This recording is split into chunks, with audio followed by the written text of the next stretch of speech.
Welcome to webinar number 4, Nutritional Therapy Foundation Blood Sugar. I love talking about this foundation to nutritional therapy. One of the biggest reasons is because never before in our history have we suffered from blood sugar that is too high, but now it has become an epidemic. Also, because I've had my own personal struggles with dysregulated blood sugar and issues with sugar in foods that spike blood sugar and create a sugar imbalance in the body, which can easily lead to insulin resistance, type 2 diabetes, and metabolic distress if not managed. This is near and dear to my heart because of my own struggles. So I've decided to make this a focus in my practice because I don't want people to simply look to pharmaceuticals to manage these symptoms. I see that every day in my job and with the people that I work with online, and all it does is exacerbate the problem and never fix the root cause, just masking the symptoms. I want to give people the tools of lifestyle change and nutritional education so that they can learn to balance their blood sugar naturally and safely. There is so much that we can do nutritionally and in our lifestyle habits that can ensure that we never have to suffer from being hangry, having extreme fatigue, yo-yoing energy, or the scare of a diabetes or metabolic syndrome diagnosis. And the truth is that most of the habits that can help us to maintain normal and healthy blood sugar levels are easy to do. And so I'm going to share those tips with you in this webinar. But first, let's talk about how the body manages blood sugar levels so you understand what's happening inside of your body. Education is power, so let's get started. From the north to south process, we have to start with what we put in our mouth. This is the number one factor when it comes to your blood sugar levels. The foods that we eat fall into the macronutrients of proteins, carbohydrates, which are your sugars and starches, and fats. Fats don't have an effect on blood sugar, proteins have a small impact, and carbohydrates have a big impact. Carbohydrates in our diet and a portion of our proteins turn into glucose. Glucose is what gives our cells energy and fuel for the body. Glucose requires insulin in order to be brought into cells, which is the hormone secreted by the pancreas. Insulin is largely what controls our blood sugar. When we eat carbohydrates or proteins, our blood sugar rises, which signals the body to make more insulin in order to bring levels back to normal by ushering sugar to cells.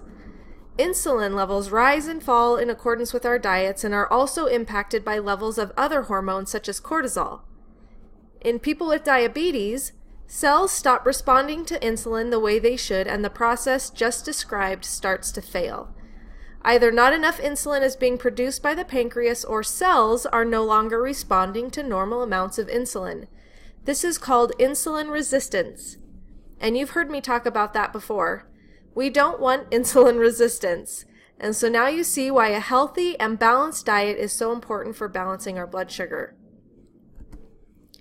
According to the Hormone Health Network, problems maintaining normal blood sugar arise when, number 1, insulin-releasing mechanisms no longer work as they should. Specifically, beta cells within the pancreas stop reacting to changes in blood sugar normally, and too little insulin is produced, leaving blood sugar elevated. When blood sugar levels aren't managed, hyperglycemia and hypoglycemia can then occur as levels rise and fall drastically. Often people can fluctuate between the two. These come with many side effects that are indicative of prediabetes, including fatigue, sugar cravings, changes in blood pressure, weight loss or gain, nerve damage, and nervousness. And this is where the word hangry comes from. When your blood sugar levels are fluctuating so rapidly, you can get hungry quickly, and it can affect your mood. I'm sure some of you can relate. I know I have certainly been hangry before. And number 3, cells stop receiving enough energy since insulin is no longer doing its job of bringing them enough glucose.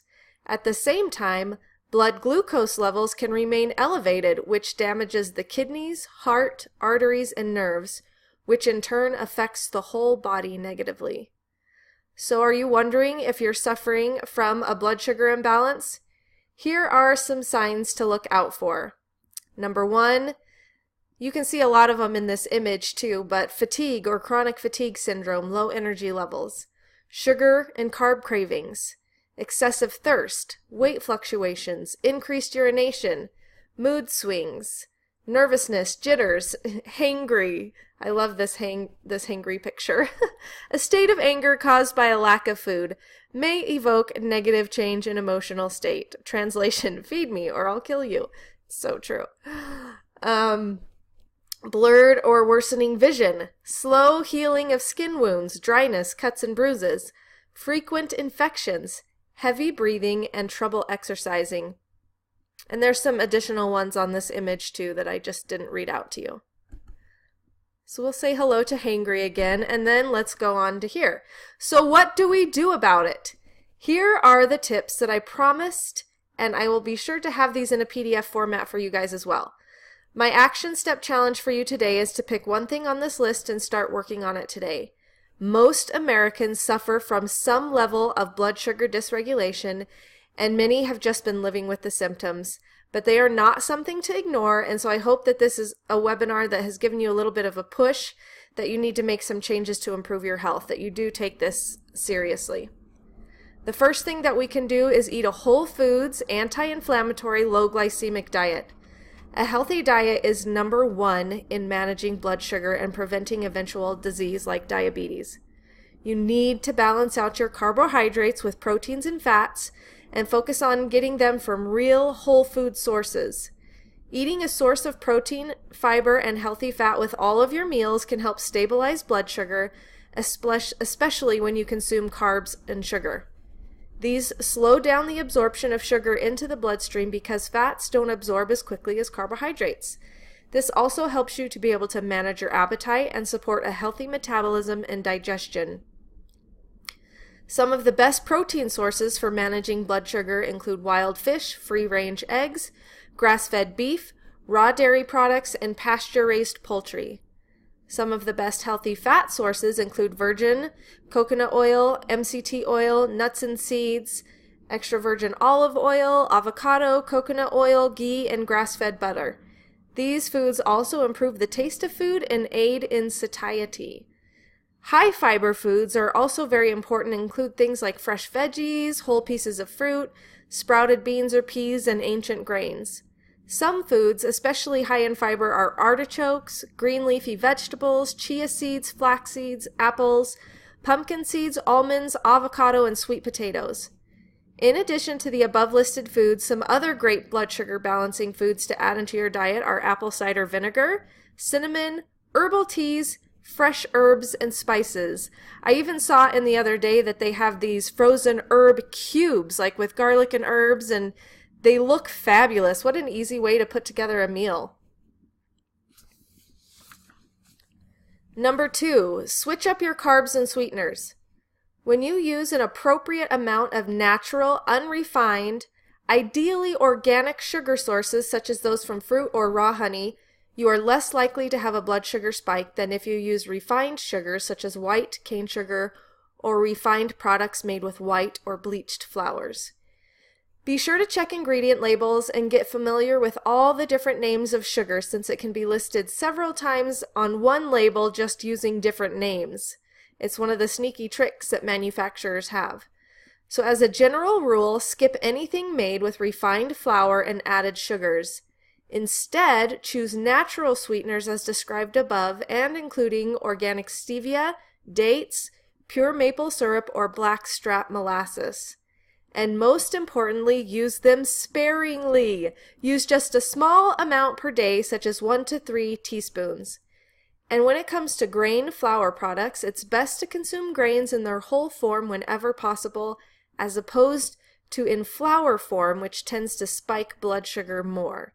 But if you must use flour, try using the ones made with 100% whole grains or gluten-free options such as coconut flour or almond flour. Those are some great options for you. Number 3, don't drink your sugar. Don't drink your calories. For beverages, stick with water, seltzer, herbal tea, and to those of you who drink coffee, a little bit of coffee. Coffee is best in moderation, meaning 1 to 2 cups a day. Also, keep in mind that alcohol can raise blood sugar, especially if you consume sweetened alcoholic drinks. Number 4, exercise. We all need regular exercise, and I love that everything comes back to exercise too, because exercise has so many positive benefits on our body. There are so many reasons to exercise, and this is certainly another one of them. According to the National Diabetes Association, exercise manages blood sugar in more than one way. Short-term exercise helps cells in your muscles to take up more glucose in order to use it for energy and tissue repair, therefore lowering blood sugar in the process. Long-term exercise also makes cells more responsive to insulin and helps prevent resistance. Doing about 30 to 60 minutes of exercise most days of the week is also awesome for lowering inflammation, managing stress, improving your immunity, and balancing hormones. Yes, please, you can sign me up for that. I'm all about that. So, and also insulin sensitivity is increased, so your cells are better able to use any available insulin to take up glucose during and after activity. And that's really important when we're talking about the whole blood sugar issue. So let's go on to number 5, managing your stress. Isn't it funny how so many of the factors of balancing your blood sugar include the 6 pillars of health that I teach in my Rock Your Body Challenge? I love it. But a lot of stress can actually cause blood sugar levels to rise due to an increased release of the stress hormone cortisol. If you've ever heard of the cortisol belly, it's that stress hormone cortisol when we have an increase of stress that causes us to gain that weight around our middle. Stress sets into motion a cycle, a vicious hormonal cycle for many people. It not only contributes to high blood sugar by raising cortisol, but also tends to increase cravings for comfort foods like bad sugars and carbs, and often messes with our ability to get good sleep. In general, dealing with a lot of stress makes it less likely that you will take good care of yourself and keep up with healthy habits that contribute to normal blood sugar. You might replace positive habits with self-destructive ones instead as a way to self-soothe or deal with stress, and we've all been there before too. These bad habits interfere with blood sugar management, and it's no wonder that people who develop health problems like diabetes or heart disease, or even just gaining a lot of weight, tend to feel more depressed and hopeless, but find it hard to break the cycle and develop new habits. Some natural and healthy forms of stress relief could include exercise, yoga, meditation, diffusing some essential oils, taking an Epsom salt bath, giving yourself some you time, doing things that you love, things that light you up, or spending more time outdoors and spending more time with your family and friends. So we're going to move on to the last one. Number 6 is sleep. Yep, another pillar of health. Sleep is underrated when it comes to health and wellness. Getting enough rest is crucial for maintaining a healthy outlook on life, sticking with healthy habits, and even managing hormone levels. According to the Centers for Disease Control and Prevention, about 35% of Americans report getting less than the recommended 7 to 9 hours of sleep each night, raising their risk for numerous health problems, including type 2 diabetes.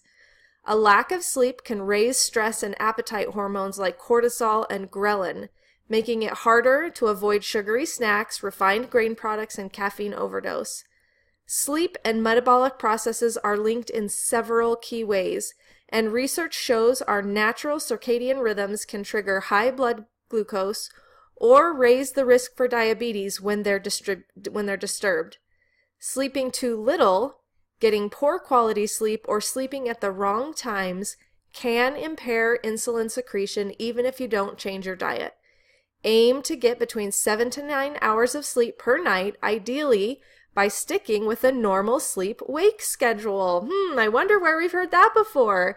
In order to balance hormones, curb stress responses, and have enough energy to exercise and keep up with your day. So that's what I wanted to share with you guys for webinar number 4. I'm going to post the PDF attachment into our private group page as soon as I finish this video, and I'm going to download this webinar and get it to you as fast as I can. Thank you for listening to this webinar. I hope that you've enjoyed them so far. And again, my challenge to you is simply pick one thing from the list that you get off of your PDF and apply it to your life. Make it work for you so that you can be sure to stay energetic and healthy as you level out your blood sugar levels and regulate your hormones at the same time. And bonus, do it naturally without medication. And that is what I want for you guys. So I will be giving you webinar number 5 very soon, and that nutritional therapy foundation is fat. So I'm going to be busting some myths and teaching you how to incorporate healthy fats into your healthy diet and lifestyle. So this would be a really good one too that you don't want to miss. If you ever have any questions, you can always reach me at my website, www.mollyfairfitness.com, fair with a PH, fitness with a PH, or you can find me on Facebook at Molly Fair Fitness, on Instagram at Fair Fitness, and or at my email, mollyfairfitness@gmail.com. Until webinar 5, have a great day.